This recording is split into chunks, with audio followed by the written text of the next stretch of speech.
Hey there, brother. This is Steve Horstman with Good Guys to Great Men. Thanks again for watching another video edition from the Good Guys to Great Men library. Today, I want to talk about something a little bit more deeply. I want to talk about happiness. Every single application we get from men or email we get from men asking for help or asking for a consultation call starts with, I want a happier marriage. I want to be happier. I want my wife to be happier with me. I wish our marriage was happier, more connected, more intimate. So this happy thing is what I want to talk about. I want to go a little bit deeper today with you on the concept of happiness. Of course, most of us think, and I'm 60 years old, so I'm not exempt, most of us have days where we think, if only blank, then I would be happy. If only she respected me more, if only she paid attention to me more, if only she would be more affectionate, if only she would be nicer, if only this or only that. We externalize the idea of happiness in this marriage. And so the sly secret that every happy husband has that I know of personally is that they've stopped looking for these components of happiness, these external things that are supposed to make them and their marriage happy. Today I was teaching a class with my buddy Dan Dorr, and we're teaching a higher level class with some men talking about this concept of happiness. And we went to a French philosopher named Albert Camus, who died in 1960, but he did a few books. He was a journalist, author, but he was also a philosopher. And here's his quote. This is what we started with. The quote is, "You will never be happy if you continue to search for what happiness consists of. You will never live if you are looking for the meaning of life." Let me break that down for you in this video just a little bit. You'll never be happy if you continue to search for what happiness consists of. And what he means by that is that by nature, all humans are looking for something that is supposed to equate to their happiness. More money, more stuff, more love, more sex, more esteem, more confidence. We keep looking outside ourselves for something that's supposed to come into ourselves to be happy. And that is the perfect recipe and the perfect plan for a miserable life. Because the universe will conspire against you if you're dying for something outside of you to come in and make you happy on a daily basis. It will fail you because you can't search for what happiness is supposed to consist of outside of you. What we're supposed to do is understand that happiness can be who we are. I'm not talking about the feeling of happiness. I'm talking about the feeling of well-being, the feeling of contentment, the feeling that at any given moment, including right now while you're watching this video, you're okay. You're okay. You have every right to be content, satisfied, and even happy, whatever that means for you. But it certainly is not outside of you. The man or the husband who has a happier life, a happier disposition, a happier morning, a happier marriage understands that nobody's supposed to come in from the outside and make it happy for him.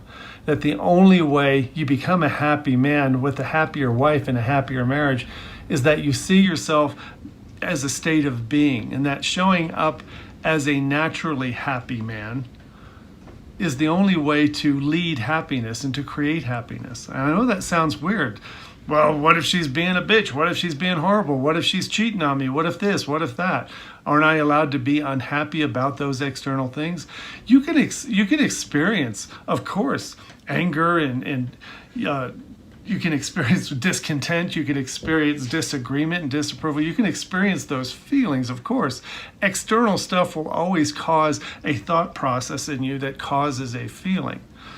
However, this video is for the husband who wants to be a happier husband with a happier wife and a happier marriage.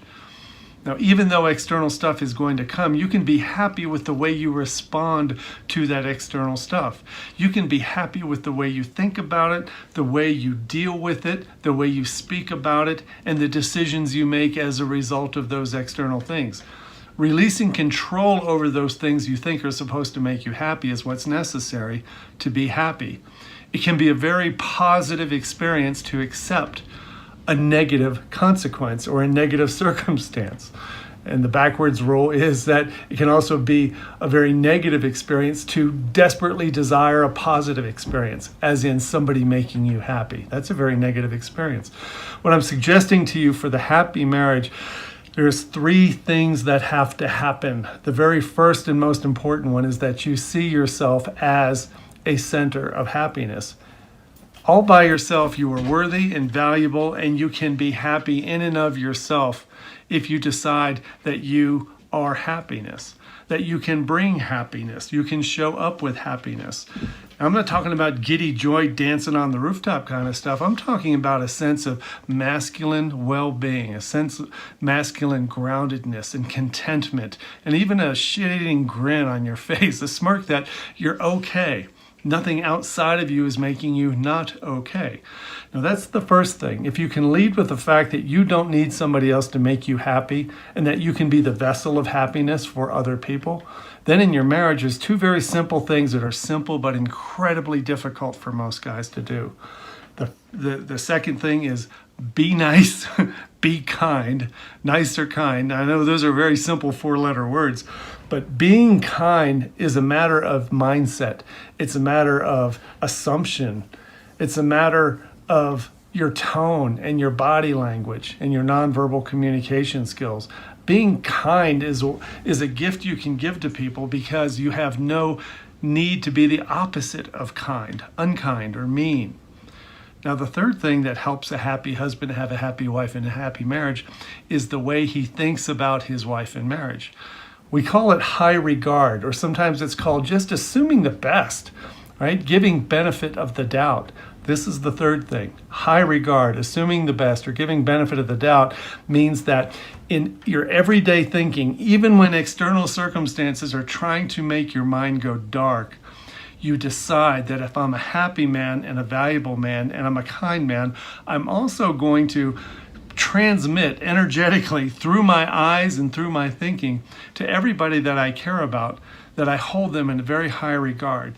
I'm not suspicious, I'm not skeptical, I'm not sarcastic, I'm not critical, I'm not disapproving and disappointed and frustrated and defensive and argumentative. Those things are the opposite of assuming the best, giving benefit of the doubt, or high regard. So I'll review one more time. You start with knowing that happiness is inside you. You show up as a happy man to everything because nothing outside you can provide that but you. It is a fact. The second thing is to be kind, and the third thing is to hold people in high regard in your mind, in your thinking, in your expression, your tone, your body language. I guarantee you, if you could do that, string 7 or 14 days together like that, you will notice things around you changing like magic. I want you to give it a shot, and I would love to hear from you if you have something to share about what happened when you decided to do that because it is who you want to be, not because of any other reason. Thanks for watching today. I hope that helps, brother. If you want more information, you can always go to goodguystogreatmen.com and get information about our group, our roundtable, our men's community. It's something that I really want you to be involved in. Thanks for watching today. Take care.